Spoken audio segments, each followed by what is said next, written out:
webinar. We're live on YouTube.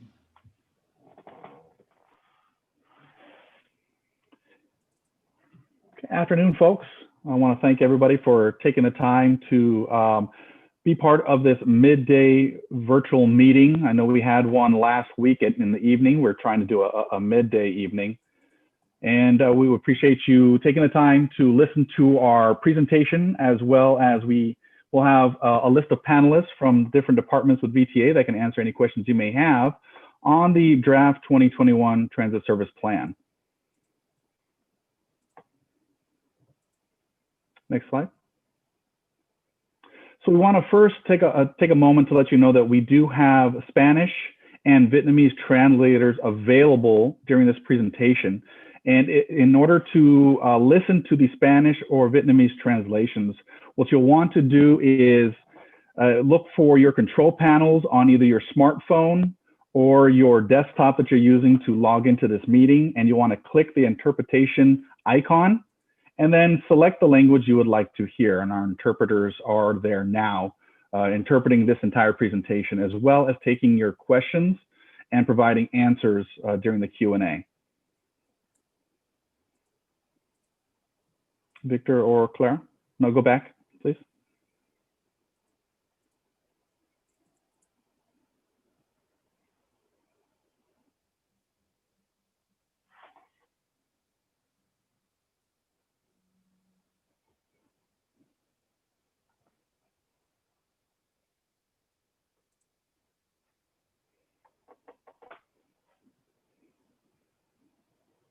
And HG or Vaughn?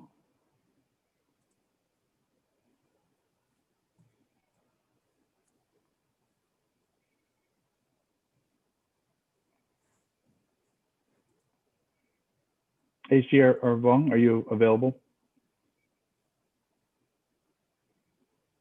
Okay, so it looks like our translator, oh, there you go. Go ahead if you wanted to repeat those instructions for our Vietnamese audience.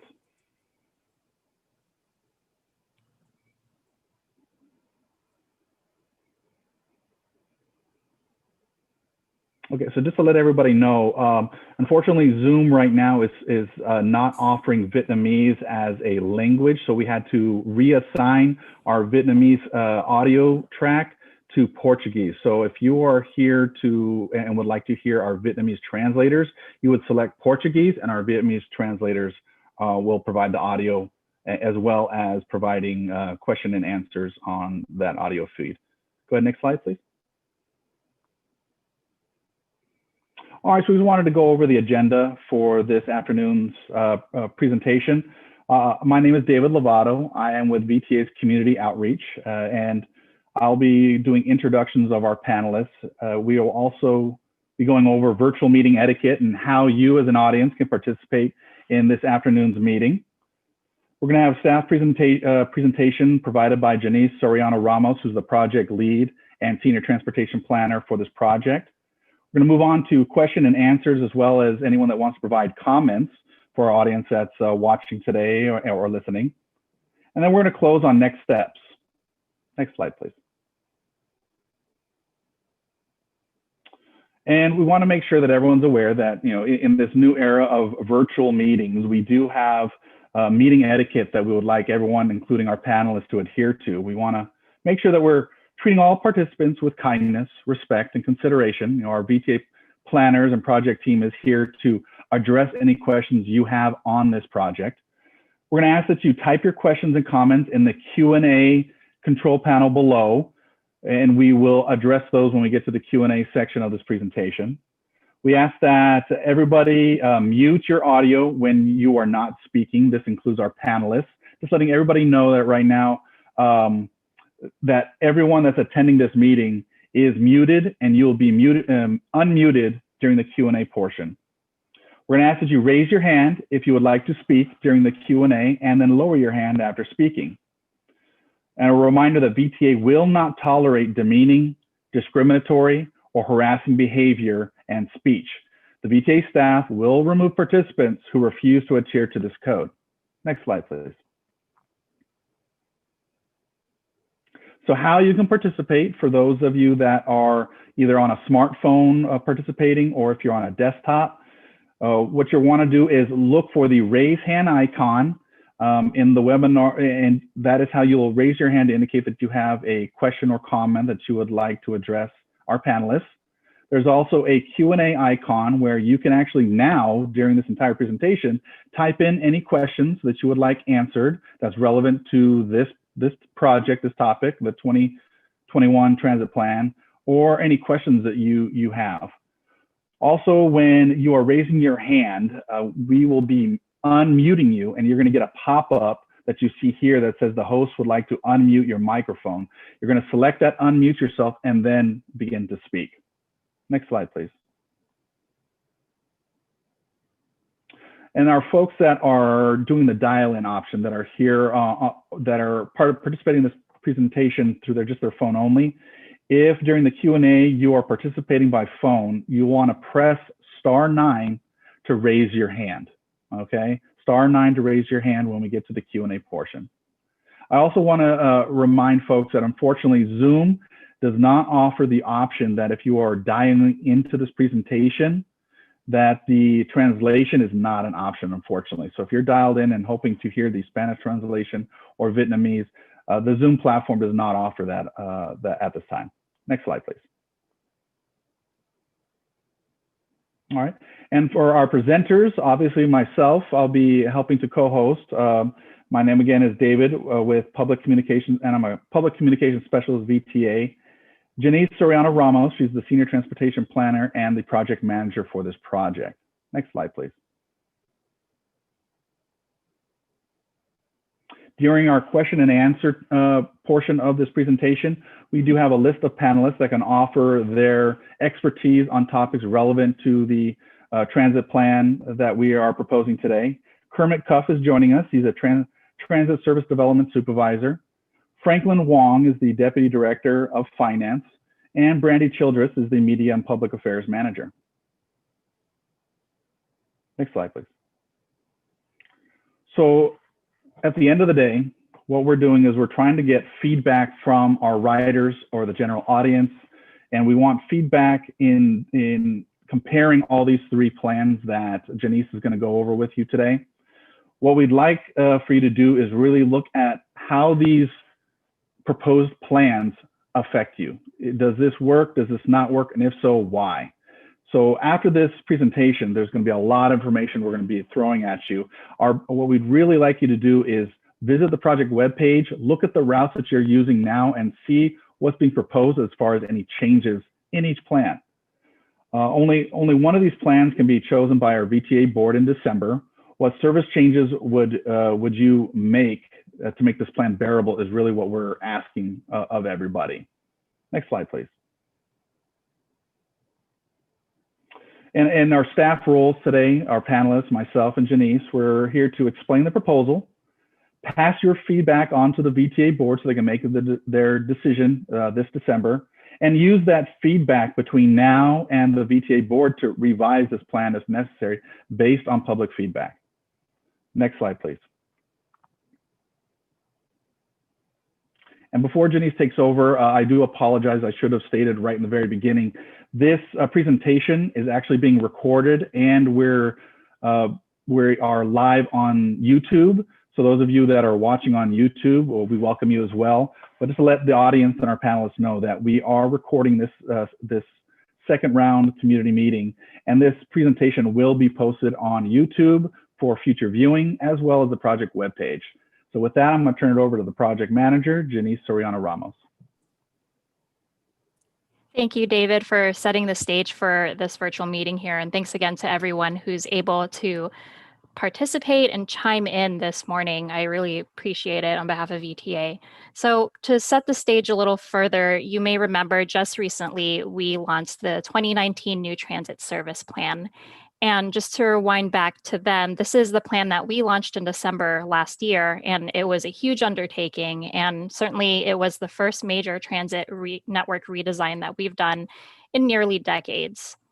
This is all to say that the 2019 plan is what marks the start of our more annual transit plan process. And in this process, we would like to engage more with the community, with you all here much more frequently, and get your feedback on every annual transit plan we create.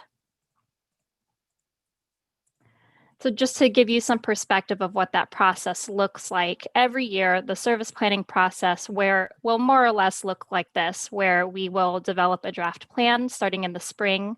We share the draft plan with the community in the summer, revise that same plan based on your feedback, and then propose the final plan to the VTA or A board in the winter timeframe. And that plan that the board adopts will be the service that begins in February of the following year.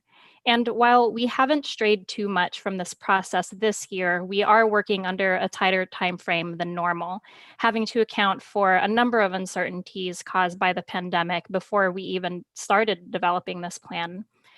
First, our discussions with the community have primarily been virtual, as you can tell, and we've been focusing our meetings with community business organizations, social service agencies, and really this is all so that we can continue to follow county shelter-in-place orders and maintain social distancing mandates. And you'll also notice this time around that what makes this different is that our team is developing 3 different plans this time around to account for different amounts of service reductions that unfortunately have been brought on to us due to the pandemic. So again, why are we focusing on 3 plans for 2021, and why does VTA have to consider 3 plans? There are several factors that are related to the pandemic, and this requires us to be flexible and consider adopting a plan that is responsive to the financial shortfalls that we're facing. For one, VTA's transit operating budget heavily relies on sales tax revenues, and sales tax revenues certainly took a pretty big hit since the pandemic began. And while county shelter-in-place orders have been in effect since March, we've also seen pretty steep declines in riders taking our transit services. And this is common across the nation, of course. The VTA board did meet for the first time to discuss this issue for the first time on September 18th at their board workshop. And ultimately, they will be the ones to decide how much service VTA can continue to provide in 2021. And of course, how VTA should approach returning to this new normal service. And that said, while these reductions are very difficult to discuss right now, and we thoroughly understand that, the plan that the board adopts is going to be a really important first step towards gradually recovering our transit service. And that process could take years. It's really hard to tell right now, but it could certainly take years to do so. So to give you a snapshot of how ridership has been since the pandemic, ridership on both our bus and light rail plummeted the minute shelter in place took effect in March, and it hit its lowest point in April. And to compare it to around this time last year, August had about 74% fewer light riders. And while this also fully acknowledges the fact that on top of the reduced service that we have been providing since March, we're still also unable to carry as many passengers since our seating capacity is capped by public health and social distancing mandates. Our seating capacity, to give you a sense of where that stands, is down by about 80 to 90% of what we usually are able to provide. And in many cases, because of that, operators have been given no choice but to pass certain riders up in some instances. To put it into perspective again, I had mentioned that VTA had reduced its service since March, and this shows just how much service VTA was providing throughout the year. And when I talk about service levels, what we're referring to is how we measure this in the total number of service hours we put out on the road. On August 10th, we were able to bring back much more of our service, and we were able to add several routes back that were once temporarily suspended back in March. And as you can see here, we'll be able to sustain that same level of service up until we consider how the 2021 service plan will play out in February. When this was discussed with our board at their board workshop on the 18th, we had proposed to them that the 2021 plan can play out in one or three ways. It could either play out as a 70 or an 80% plan that starts in February and runs the course throughout the entire year until we circle back in February to talk about the 2022 plan. Or as something that was expressed as a much more favorable option, we could move forward with a 90% plan that would be implemented not at 90% right away, but it would be implemented in a much more phased, gradual approach. And it would start off at 80, starting in February, and in around the June timeframe, perhaps in the summer, we can revisit how ridership is playing out and how our service is playing out and bump it to a full 90%. And that would give our agency the chance to monitor travel patterns, ridership, remain flexible with future public health mandates if, for whatever reason, today's restrictions more or less stay the same compared to they are today. The good news is, as I had alluded to earlier, is that the board did not at all seem interested in adopting a 70 plan. However, all three plans are still on the table, and we still would really value your feedback on all three of the plans so that we can develop them into the best that they can be given the circumstances. Now, getting into the three plans themselves, this is an important slide that I'd like to spend quite a few minutes on because this slide summarizes the general service change themes that we've considered across all the plans. The three plans and their changes are listed from left to right here, from the best case 90 plan to the worst case 70 plan. And the left column in green shows what our normal pre-COVID service looks like for your reference. So each plan reflects some level of reductions, and the reductions are shown in red here.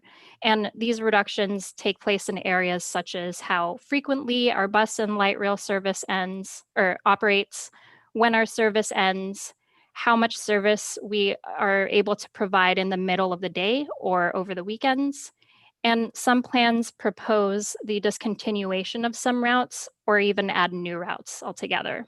And while I won't spend too much time on every route and change in each plan in today's presentation, the key takeaways from this slide here are that the 80 and the 70% plans propose more severe reductions overall, and our frequent network routes would run only every 20 minutes instead of every 15. The 80% plan will essentially look and feel a lot like today's service, which I had mentioned earlier is at about 74% of what we normally operate. And the 70% plan would propose to end service at 10 p.m. across the board.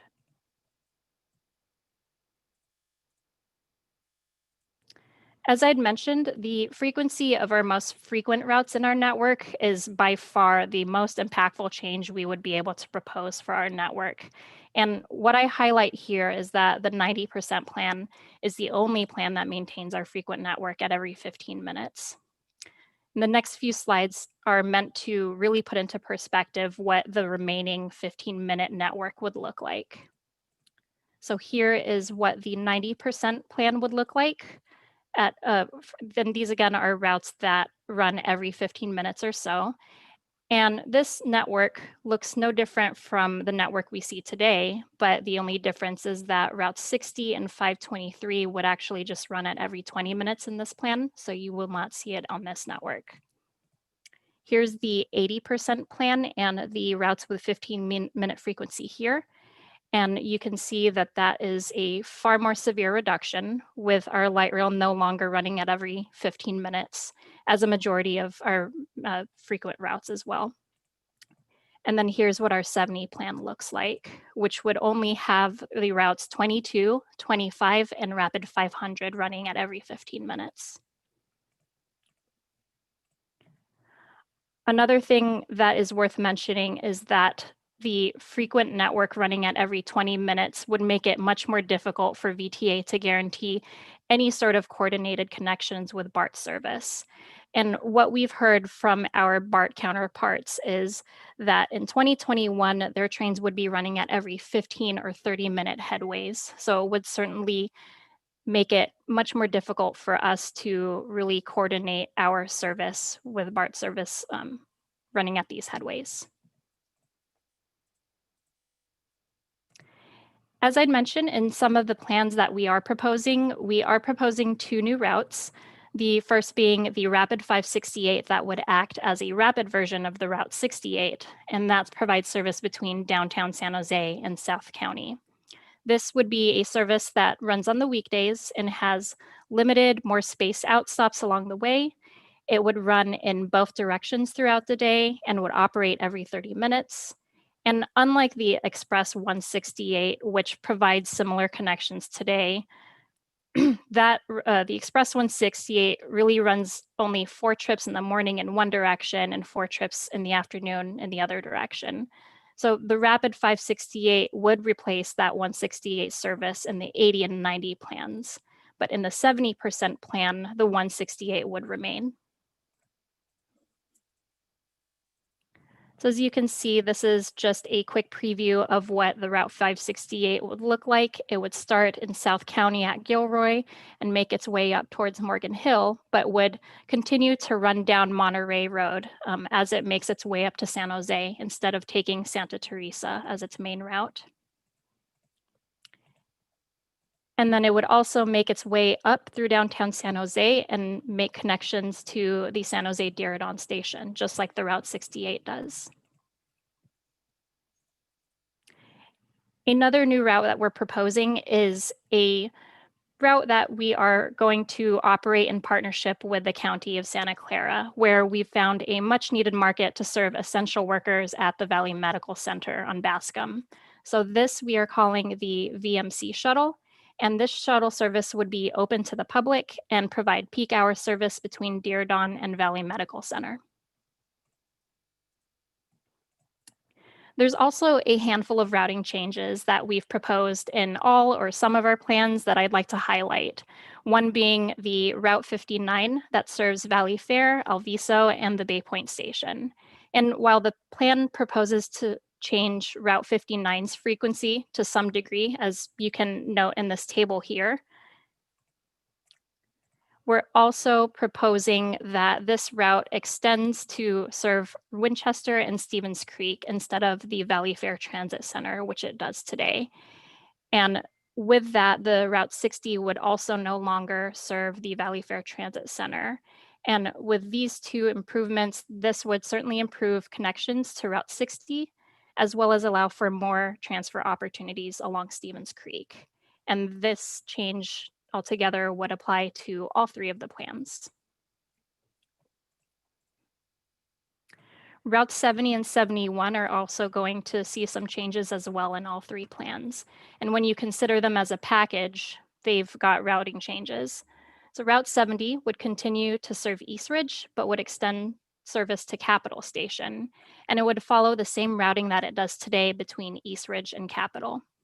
Route 70 would stop adjacent to, but it would no longer deviate to Hofstadter Station. And this is really to help improve bus run times on this particular route. Route 71, on the other hand, would end at East Ridge Transit Center and would no longer serve Capitol Station. And again, these changes altogether apply to all 3 of the plans that we've proposed to the board. To help visualize these change a little better, here's a side-by-side snippet of the 2 routes, comparing the existing routing against the proposed routings that I had just described.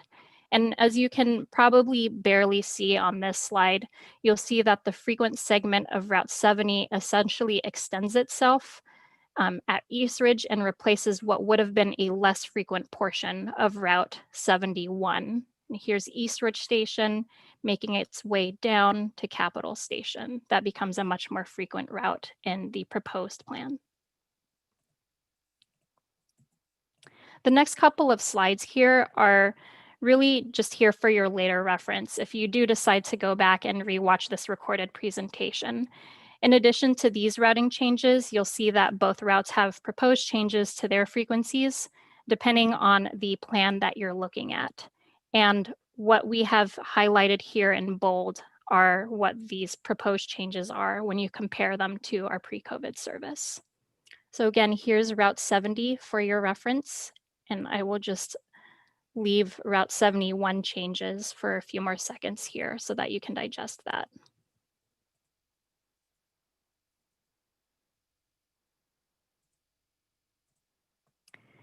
And a last proposed routing change that I'll cover here is the Rapid 523.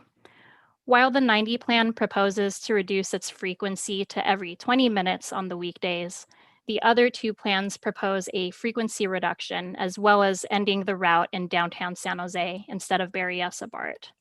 And the 70 and 80 plans are also proposing to discontinue weekend service, as you can see in this table. If a 70 or 80 plan were selected by the board, the downtown San Jose terminus would be at 7th Street and Santa Clara Street near San Jose State University, as you can see on this map. And now a final few highlights here of the plans are routes we are discontinuing as well. The routes 52 and 83 are the only two routes that we are proposing to discontinue, and this would only take place if a 70 plan were adopted. And similarly, if a 70 plan were adopted, Route 87 would be converted to a school route rather than operate as the peak hour only service that it operates as today.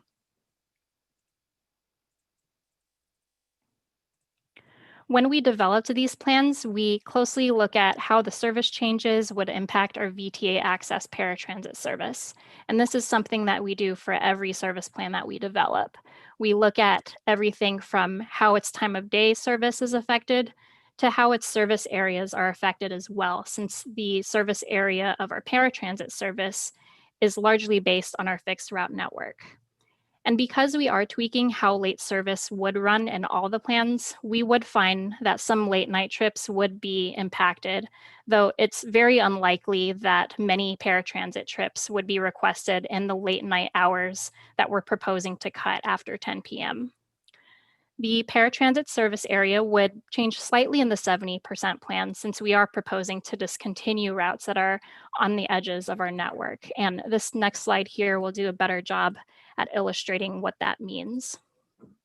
So this map largely shows the geographic footprint of paratransit service. And this is what it would look like in the 80 and 90% plans. It would largely remain the same.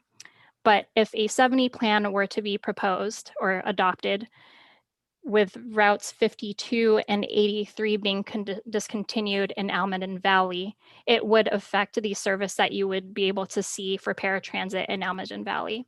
So the area in yellow shows riders who were once within a standard fare area that would now be considered a premium fare area in the 70% plan. And similarly, the area in orange shows riders who would no longer qualify for paratransit service. For every service plan we develop, we also conduct a Title VI service analysis that is meant to protect vulnerable communities from becoming more affected by the proposed service changes when we compare it to the rest of the population. Since public engagement is a fundamental aspect of the Title VI process, we do value that feedback that you will be able to provide to us for these plans because it will really help shape what our key findings will be once we are able to finalize the plans and incorporate your feedback. In our early analysis so far, we have confirmed that none of the draft plans as they stand right now would bring disparate impacts or disproportionate burdens to minority and low-income communities.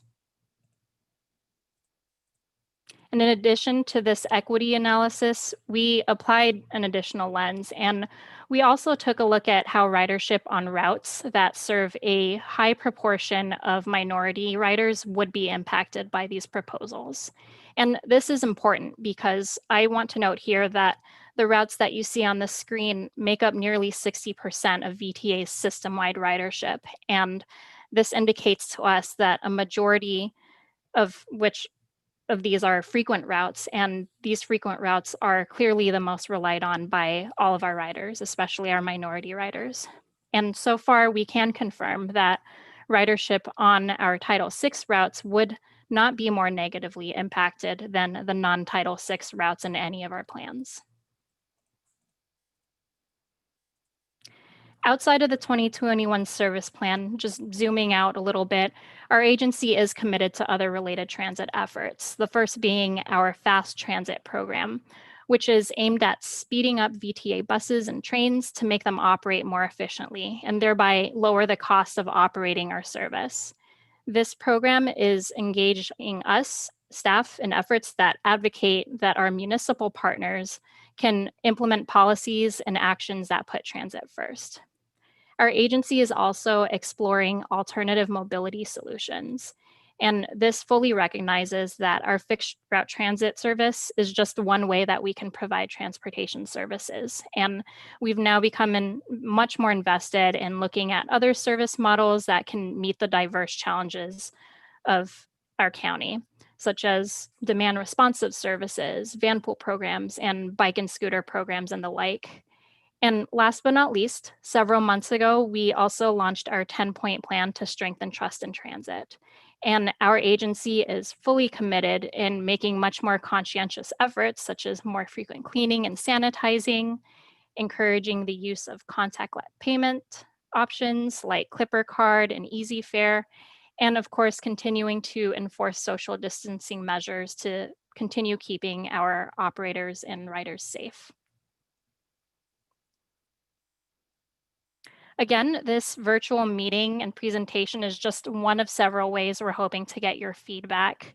To reiterate David's points earlier, if you haven't visited already, your first stop should be our project webpage. And this would detail out all the service changes for each of the 3 plans and for every route, and far more information than I was able to cover today. And the page and its contents are available in 6 of our most spoken languages in our county. So feel free to leave us your feedback directly from that webpage.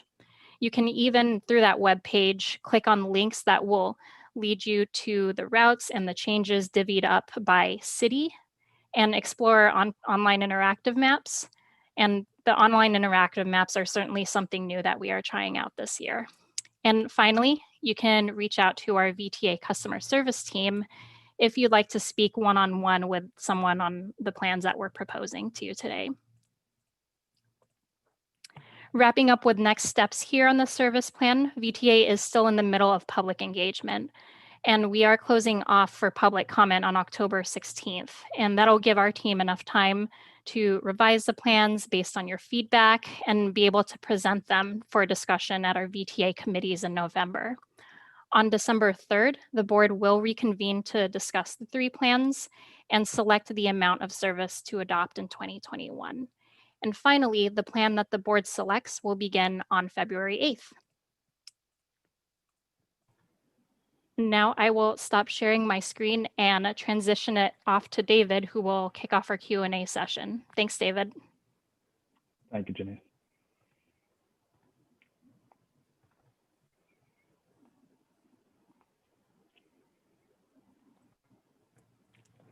Oh, this is an old one.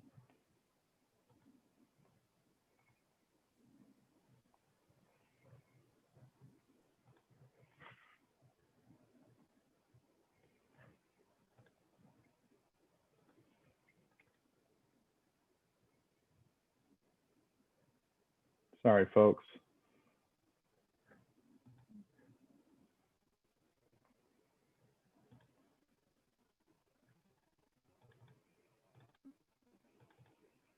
Okay, it's coming up right now.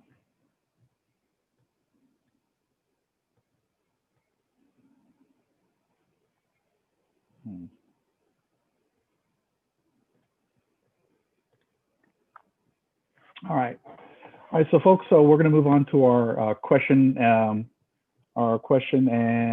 answer phase. We want to have you guys, just a reminder to compare all the 3 plans on the project webpage.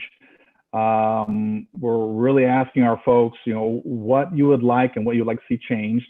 Again, only one plan is going to be chosen by the VTA board, and we want to make sure that you have time to go from this presentation to the project webpage to see how these plans would affect you in each percentage. Again, how to participate. We want to make sure that you guys understand that the control panels on your either smartphone or your desktop, there's a raise hand icon that you'll click on, and us as the panelists will see that you've raised your hand. We will unmute you. You will select the unmute and begin to make your comment or ask a question to our panelists. If you are one of our attendees who have dialed in to this presentation, you'll press *9 and we'll see that as raised your hand. And just let you know that you will be indicated to us with the last 4 digits of your phone number. So we'll just mention that last 4 digits of the phone number, let you know that you've been unmuted so you can ask your question or provide your comment.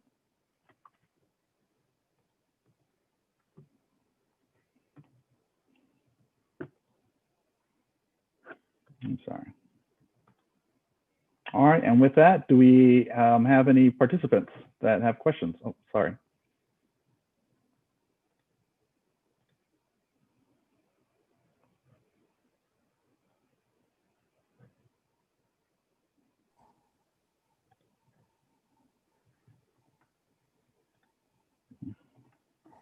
I'm not able to see my control panels. My control panels are gone, sorry.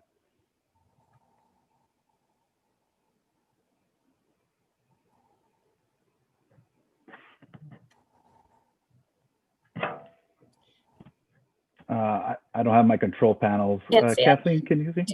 Do you want me to? Yeah, so you do have some raised hands and we have some in the Q&A box. Would you want me to? Yeah, unfortunately my control panel's gone again.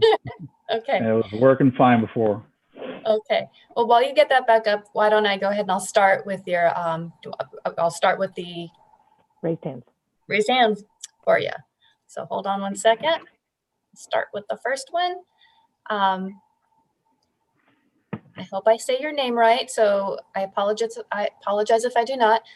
Jarinder, I'm going to unmute you. Please accept this unmute and go ahead and speak. Hi, thank you, Janice and David, for your presentations. I am a local business owner. I have a retail store. I guess you can't see behind me. I'm in my shop right now, and I have a hard time understanding these plans because from what I understand, and this is my second time hearing this, I heard Janice's presentation when she had joined the Milpitas Chamber of Commerce. And to my understanding, there's a 25% ride share. And so in my mind, it only makes sense to have, I don't understand how there's a 70, 80, 90 plan when I feel like there should be a 30, 40, 50 plan. It's difficult for me to understand how my sales tax dollars are being spent this way when I don't have a 70, 80, 90% plan for me. I'm only 2 years in business. I'm a young entrepreneur who wants to raise a family sometime. So where's my 80, 70, 80, 90 plan? Why has that been taken away from me?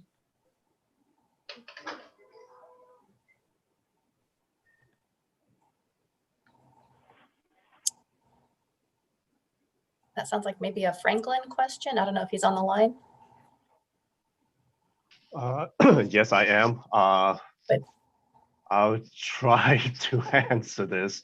And I think, Janice, you may help me a little bit here, because even though our ridership has been decreased significantly, we do need to ensure that we have not only the geographic coverage of our transit services, but also the frequency of the services as well.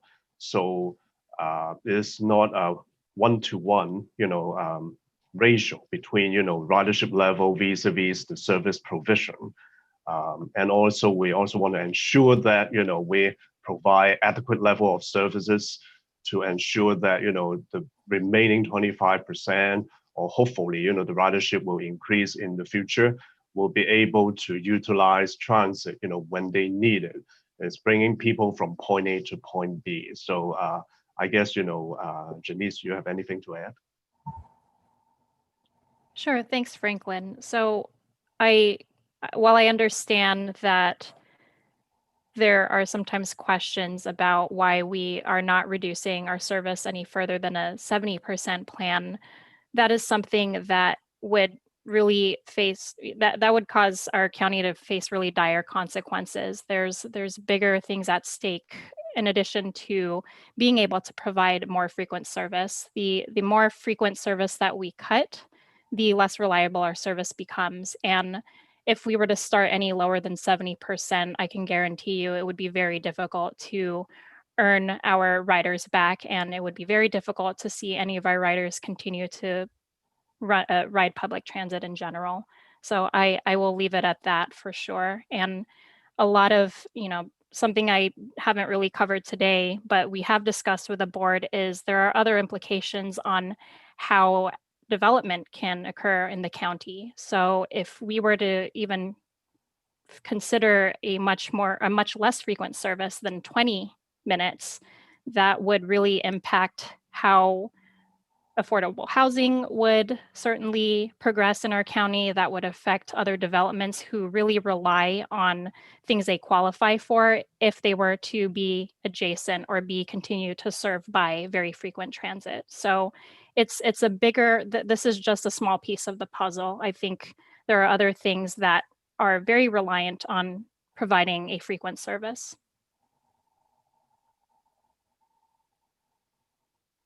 Okay, thank you, Janice. We do have a hand raised as a phone number. So the individual with the last 3 digits, 262, we're going to unmute you if you want to accept that unmute. So the 262, go ahead.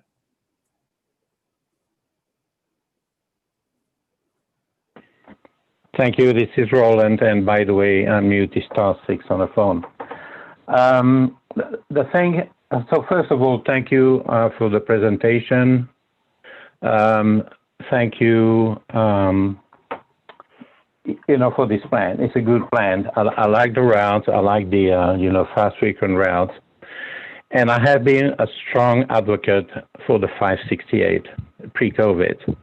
It is absolutely everything I could possibly have dreamed of. But however, at this point in time, this is not the time to introduce the 568 because we are in a fiscally constrained environment. So what I'd like you to do instead is to focus on the 68 itself, maintain the 15-minute frequency with a connection at the Santa Teresa light rail, because everybody who comes from Gilroy pretty much gets out the 68 and gets onto the light rail if it's going to downtown.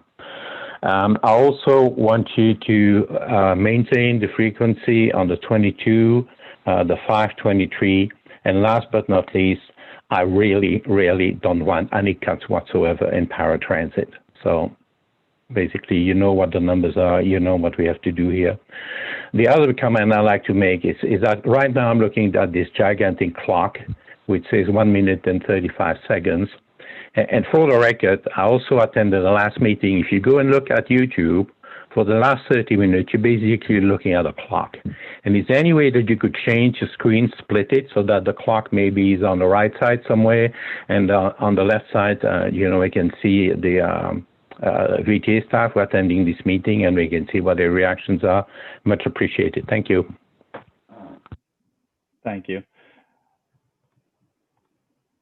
And next we have Jan. I'm going to be unmuting you. Jan, go ahead and accept the unmute. Hi, thank you. I wasn't before you figured things out, I put my question in the box there, but there's the bus line that goes to Gavilan College in Gilroy, and it looked like all 3 of the plans have evening hours.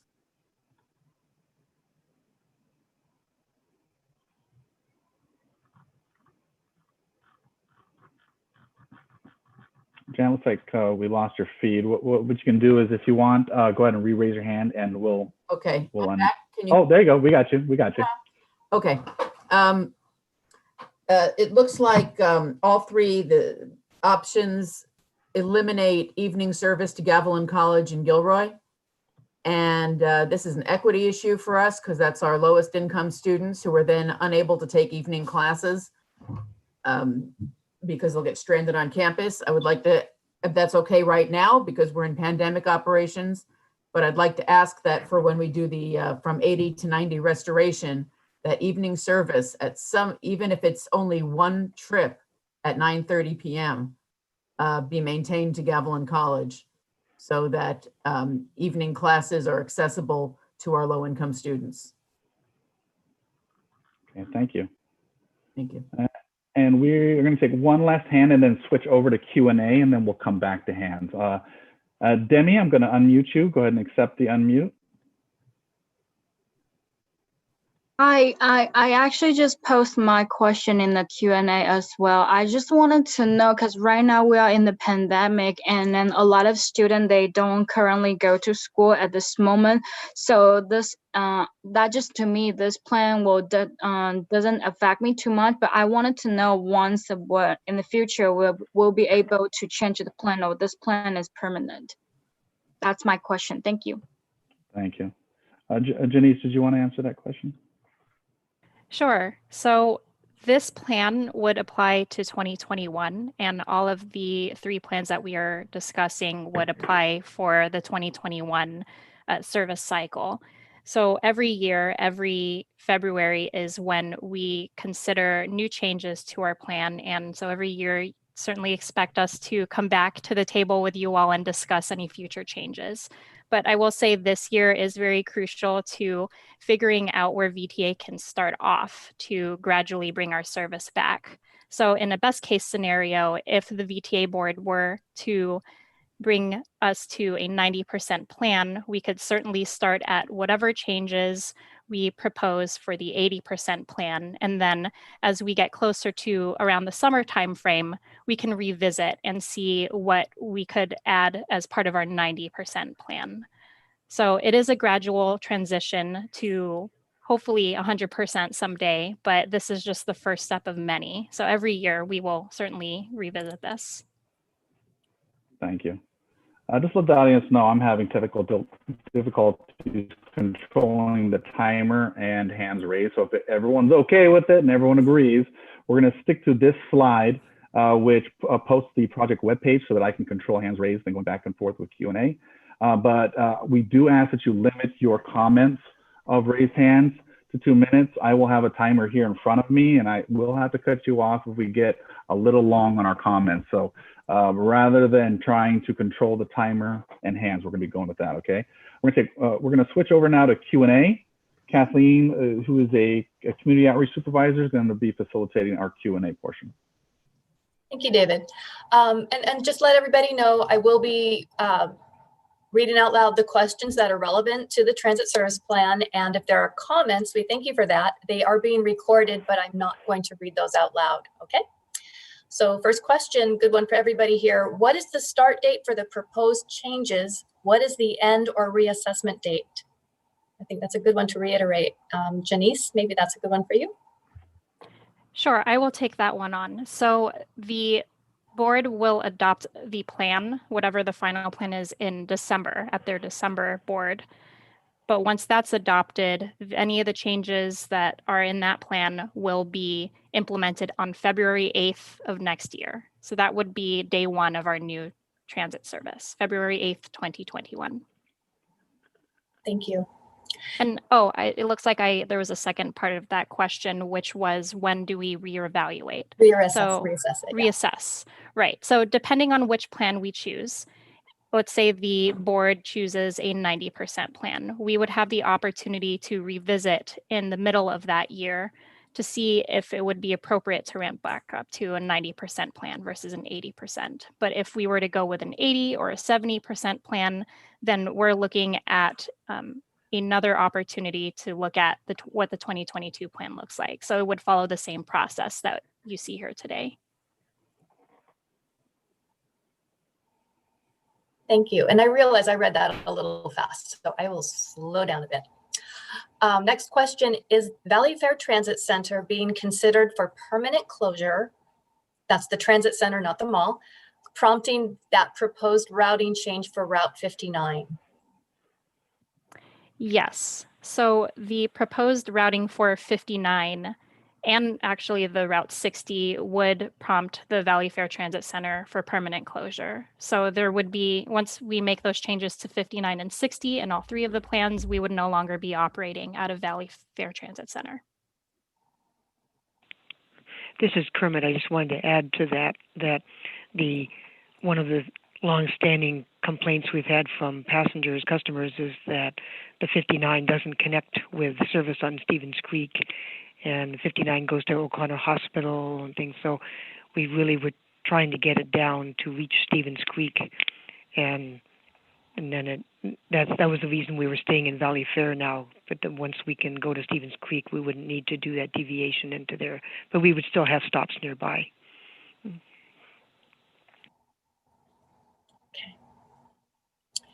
Next question, if the board adopts the 70% plan, will we have a chance to replan in the future after 2022 when the pandemic is controlled or the plan is permanent? I think you answered that previously, but maybe reiterate that, Janice. Sure. So the process this year for 2021 is different, but what we still have all the intentions of doing is running by the transit plan for future years on an annual basis with the community. So that would be the opportunity to revisit. Okay, coming up to the North County, what are the impacts to the Palo Alto Stanford University area? So this is Kermit. I can take that one. For most of the, there's not a lot of major changes in Palo Alto. The routes would stay the same. There's no change to the 89 line, for example, going to the Veterans Hospital, Stanford Research Park. Line 21, which goes through Middlefield into Palo Alto, would be in the 80 and 90% plans, would be at 30-minute service like it has been in the past, every hour on weekends. And the 22 and 522 would still be frequent. It's just, again, it's better in the 90 than it is in the 80, which is better than the 70. You know, there's some compromises we had to make, like in the 70% plan. But like Janice mentioned, fortunately, the board seems to be leaning toward more 80, 90, which is good from the transit perspective, service perspective. So both 22 and 522 would remain frequent through there. And the expresses in Palo Alto would be unchanged, like the 101s, 102, 103, 104. Thank you. This next one is a finance budget question. I understand that the changes are because of the budget. The options proposed, what are the cost savings for each option? If you have the budget to run at 90%, why offer a lower service? So thank you, Kathleen. So first of all, I won't call those savings because savings only pertain to monies that we have, and then we could, for certain actions, we could redirect those available funding for something else. But right now, we're talking about a situation that we're encountering a significant reduction in sales tax revenue and also fare revenues as well. So I will rephrase it to be a cost reduction. And for, marginally, for every 10% of surface level reduction, we are talking about a corresponding cost reduction of about approximately $24 million. So, so I guess that's the first part of the question, Kathleen. I'm a little bit slow today, so what's the second part? Uh-oh, hold on, let me go back to it. Thank you. 1 second. I already filed it. Is it about, why do we need to consider? Yeah, if you have a budget to run at 90%, why would we offer the 80 or 90, or excuse me, 80 or 70% options? We are talking about truly economic uncertainty. The adjective unprecedented has been used probably too many times in a lot of places, but this is truly unprecedented situation, a recession that is triggered by a pandemic. So we do not know what's going to unfold in the months ahead, upon us on our revenue sources. So, and we're talking about a service plan that will start, as Janice said, in early February, which will last for 12 months. And at the same time, we're also working on internally at VTA, our biennial budget process. So long story short, we want to be prudent on using public funds to provide transit services, but also importantly, every fiscal year we are required to balance our budget, regardless of the economic climate out there. Okay, thank you. And this might be for you, Franklin, or Kermit or Jay. This next question, are the 70, 80, 90 option packages mostly financially driven with financial considerations applied across all route classifications equally? Or is there significant or even minor amount of fine tuning based on ridership records?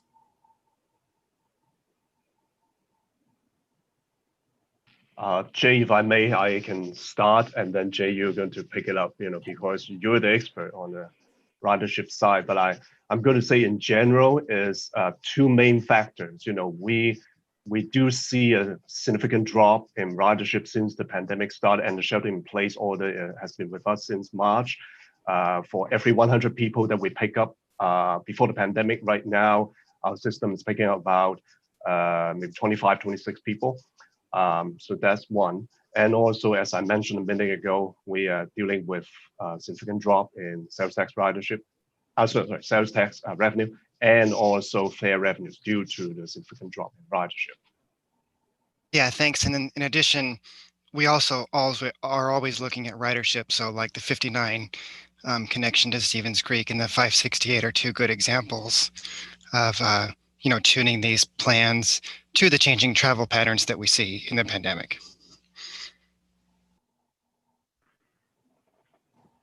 Okay, thank you. And then David, did you want to switch back to live questions? Let's go ahead and switch. We got some folks with their hands raised for some time. Lance Brown, I'm going to unmute you. Go ahead and accept the unmute. Lance Brown. Hello, I'm just one comment with the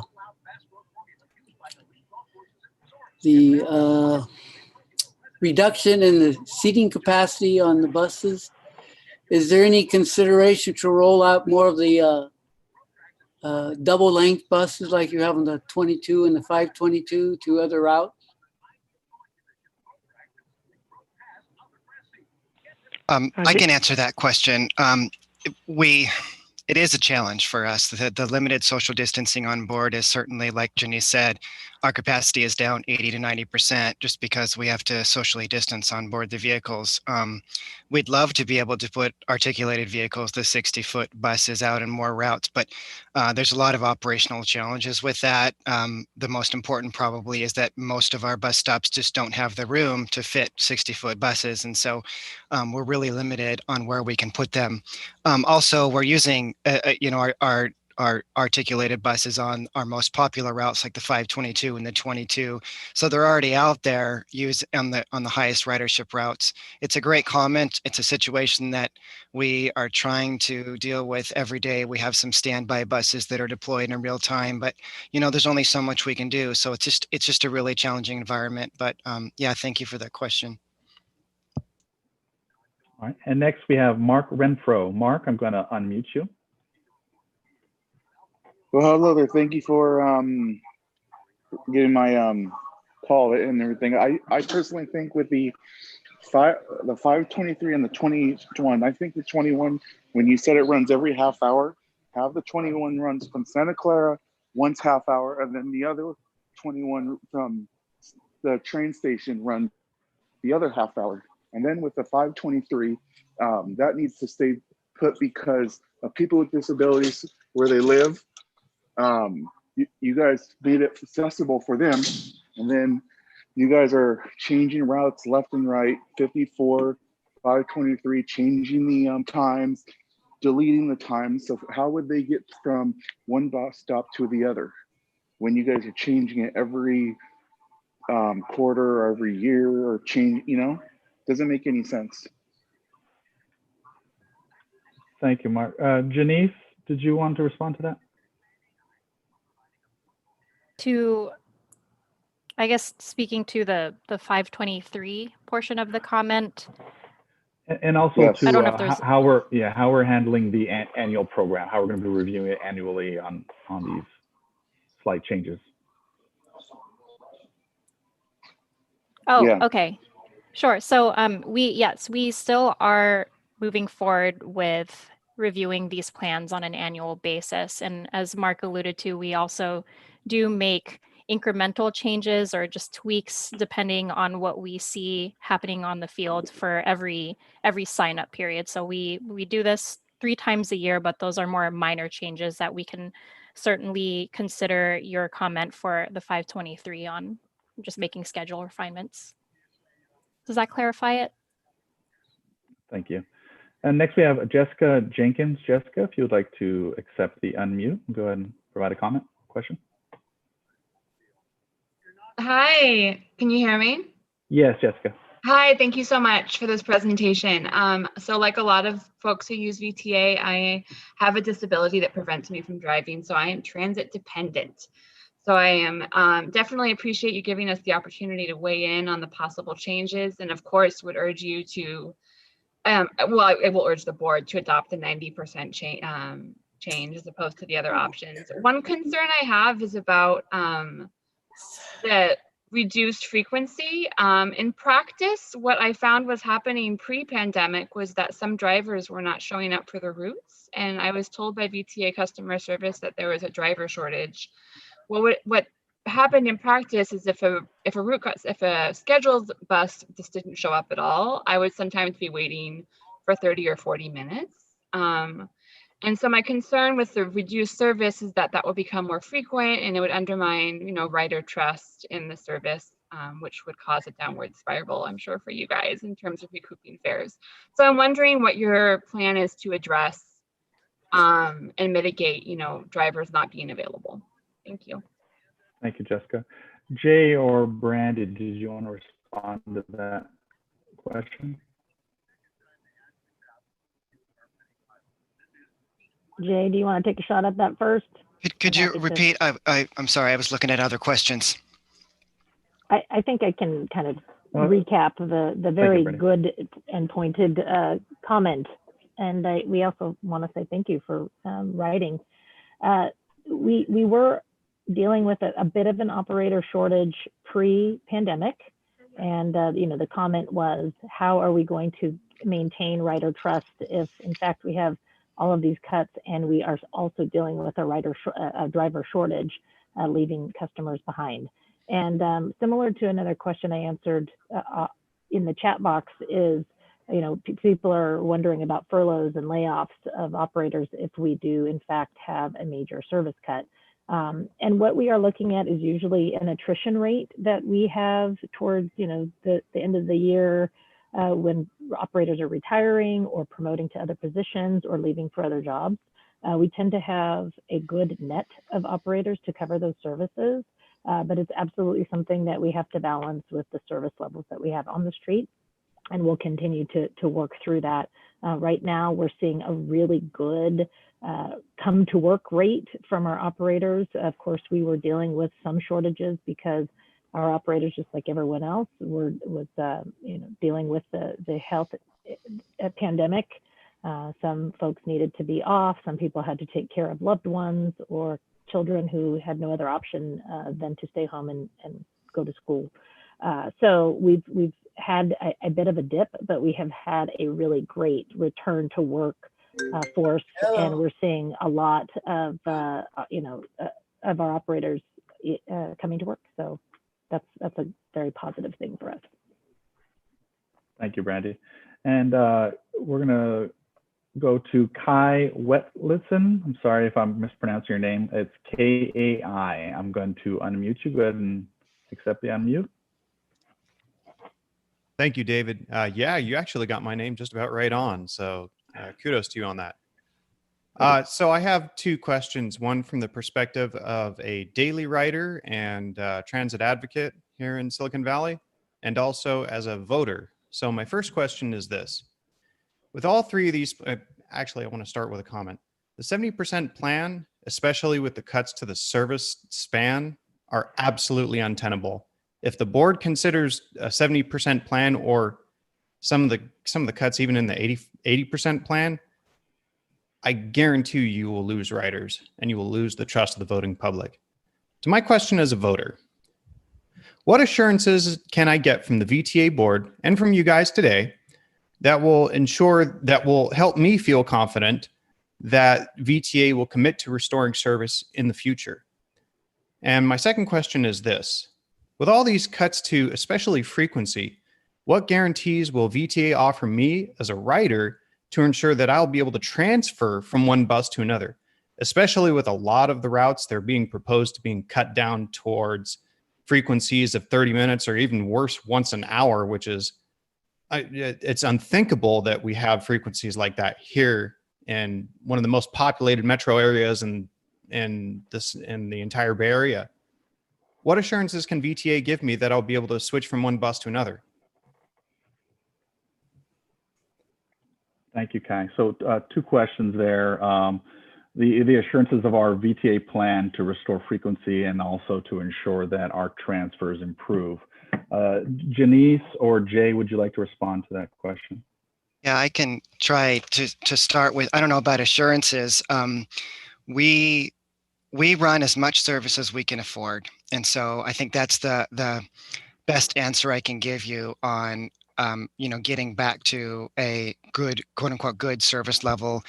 None of us want to make reductions in service. We all have, devoted our careers to making our transit service better for the riders of the county. And it's really hard to make difficult reductions like this.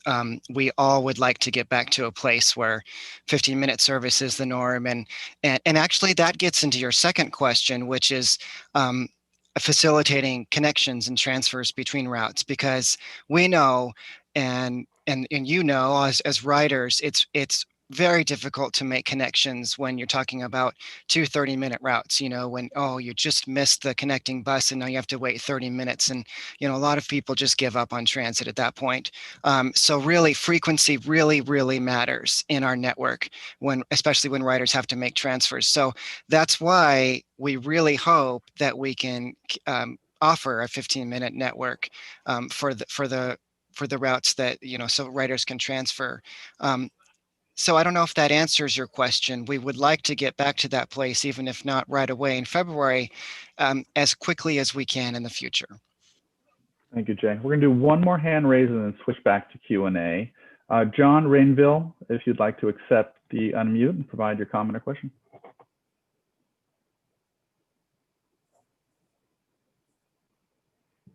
Hi. Hi, John.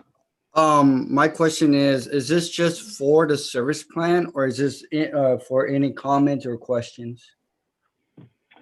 So I'll go ahead and answer that, John. This is for, what we do is we have panelists available to talk specifically about the 2021 transit plan. You are more than welcome to provide any comment you would like in the Q&A. So feel free to do that. Again, you can also visit the project webpage and provide comment, but our panelists here are to provide questions specifically to this project. And with that, we're going to go ahead and switch over to Q&A, Kathleen. I almost forgot to unmute. Okay, thank you, David. So this has been answered, but I think for the good of all, let's go ahead and just reiterate, make sure everybody understands. And Janice, you've already addressed this, but I'll read it again. It's just worded a little differently. Is Valley Fair Transit Center being considered for permanent closure, prompting the proposed routing changes for Route 59 and 60? Let's just go ahead and reiterate that one again. Sure. I guess now that I'm hearing the question that way, it's actually the other way around. We are choosing to reroute 59 and 60 so that it no longer serves the Valley Fair Transit Center. So there isn't any, foreseen closure of the Valley Fair Transit Center that is prompting us to make those changes.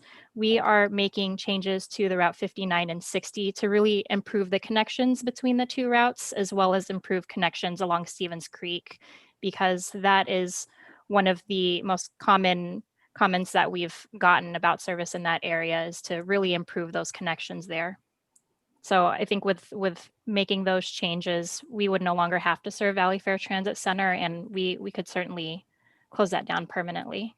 That would be another plus operationally. Thank you. Sure. Okay, this one is a long one, but there's a question at the very end, so bear with me. The 523 should be stopped at San Jose State, even under the 90% plan. The 500 provides faster, more direct service to BART rather than a roundabout to Alum Rock at King. Let's say that cutting off the 523 saves 3 buses Monday through Friday. That's equivalent to 15 buses on a Saturday or 15 buses on a Sunday.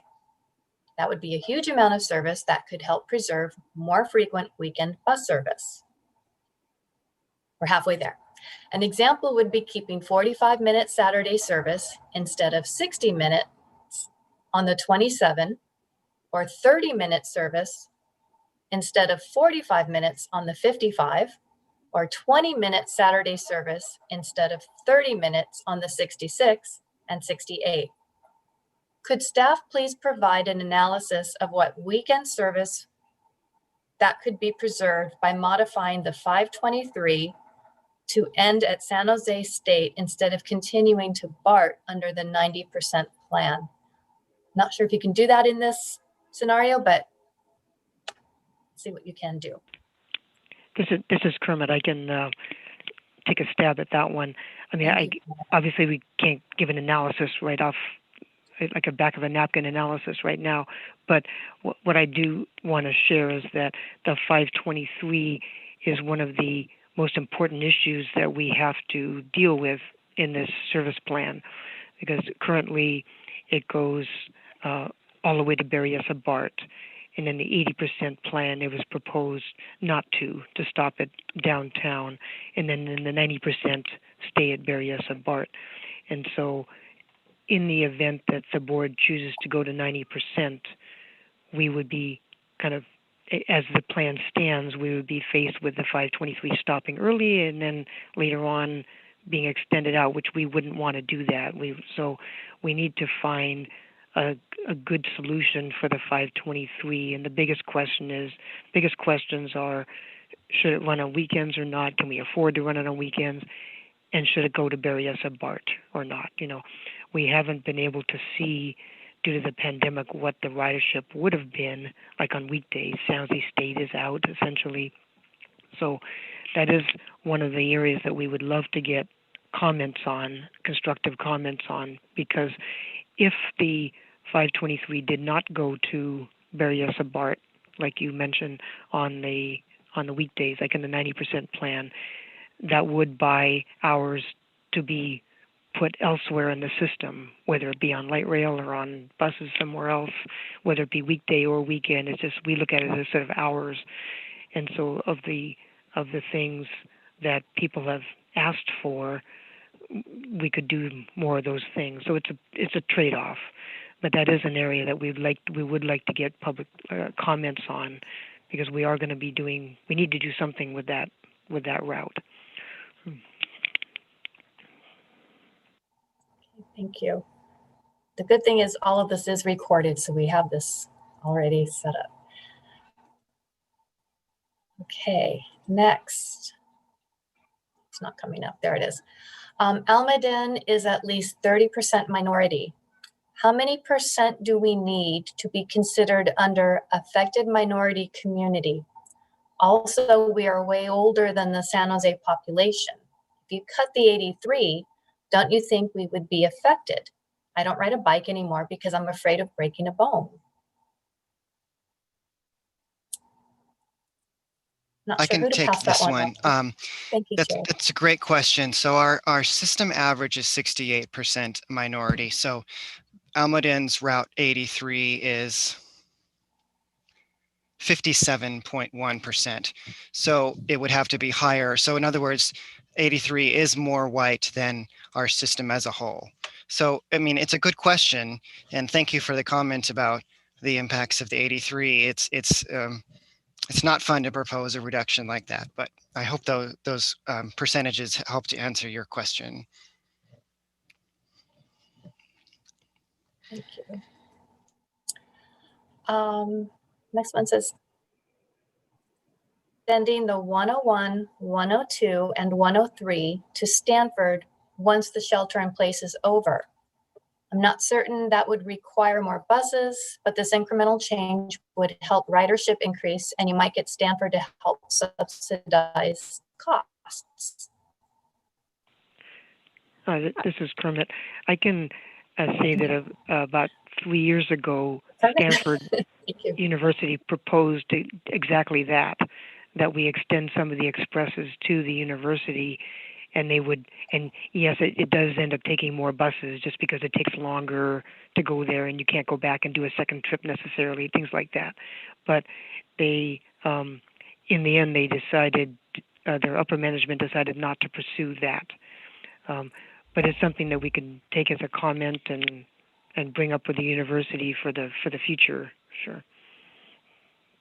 To add to that, those set of routes, the express routes that you had mentioned, are under our newly adopted Express Bus Partnership Program.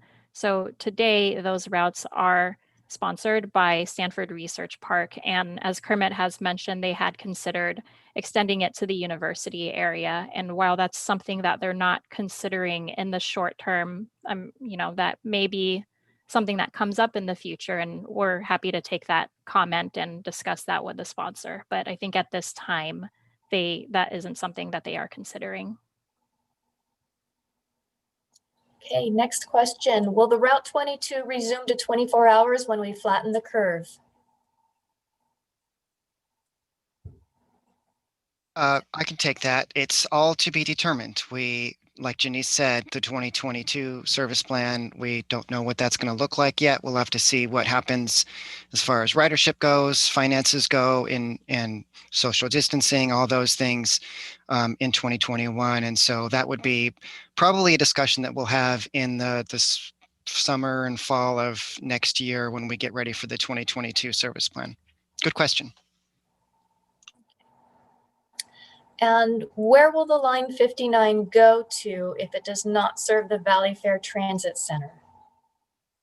Janice, maybe you can take that one. So the Route 59 will just bypass the Valley Fair Transit Center, and it'll make connections down to Stevens Creek.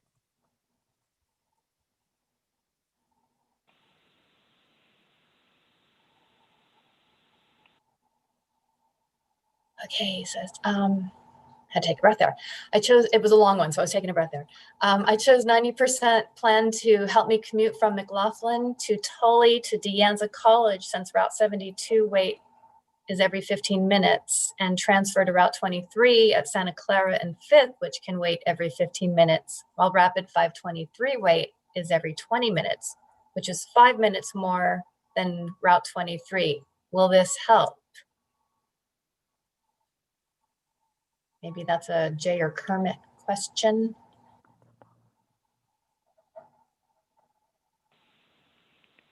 we're not quite sure how to answer that. Yeah, exactly. Because I mean, it's like pre-COVID, both the 23 and 523 were at 15 minutes, and the 72 was at 15 minutes, and under various plans here, like on the 90%, we're getting closer. I mean, understanding that even the 90% is still a cut. It's still a 10% cut from where we were. So something has to come out of the service, and the 523, which has lower ridership, frankly, than the 23 does, is one that would run a little less often there. But at least there'd be a choice between the two. You know.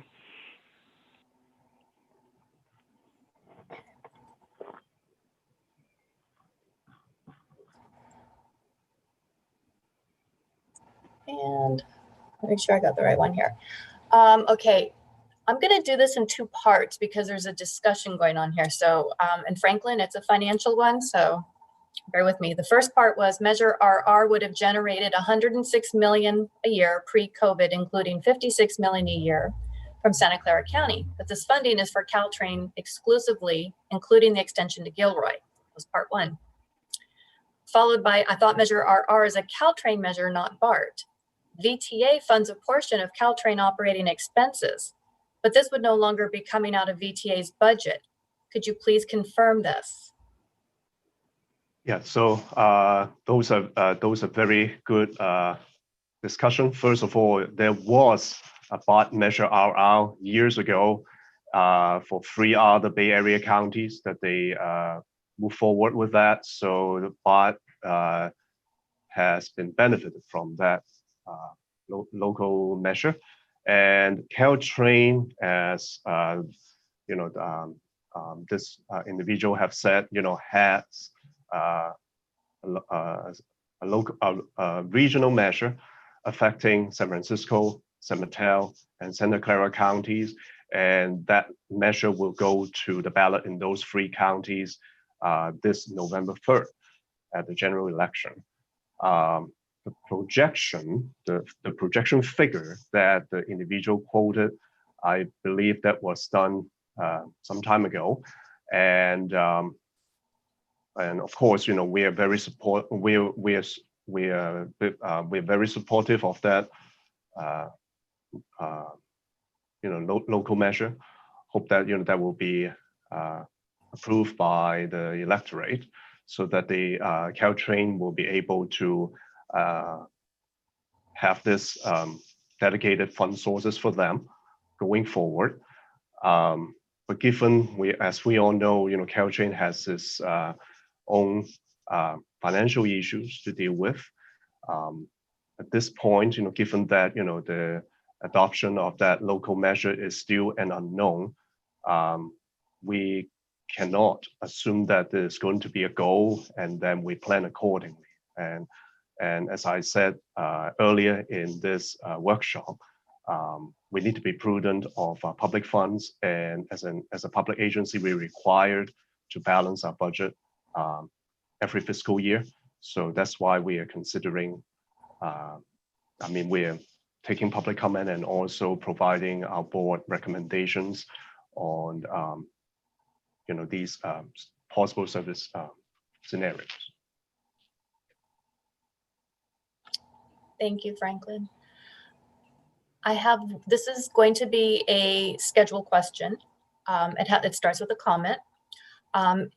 Even where you can't afford to run more buses, you can do little things to improve service. For example, if you look at the connections between the light rail and the 83, or the 64A and the 83, it can be as tight as 3 minutes. If the light rail or 64A are late by a few minutes, it's an hour wait.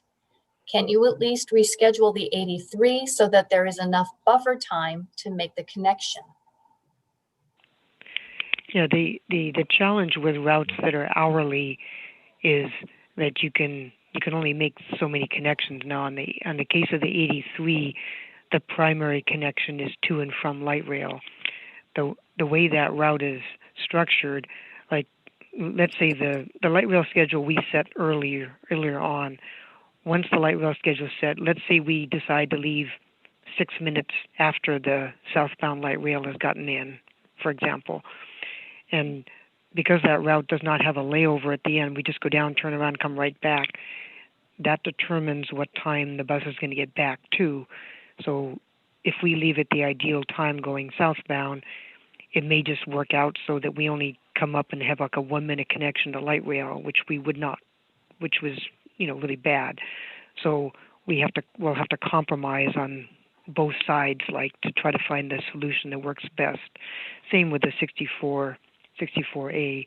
It is, I'll acknowledge, it's hard to make connections with routes that are running once an hour. There's always something that if you waited another 5 minutes, you would make. But if you wait those 5 minutes, then you're going to miss it on the way back. You know, so something else on the way back. So it is. I acknowledge it's tough. Thank you, Kermit. And with that, folks, we're going to wrap it up now. I want to thank our panelists for offering their expertise on the topics at hand for this project. I want to thank all the attendees for logging in to be part of this discussion. I want to thank all the attendees who are viewing us live on YouTube now. This recording will be posted on the project webpage, as well as being able to view on YouTube at any time. So with that, I want to thank everybody again. We really look forward to the public feedback. Deadline is October 16th to provide public feedback for this project. Again, October 16th is the deadline to provide feedback. So we want to thank everybody, and everybody else have a good rest of the day. Thank you.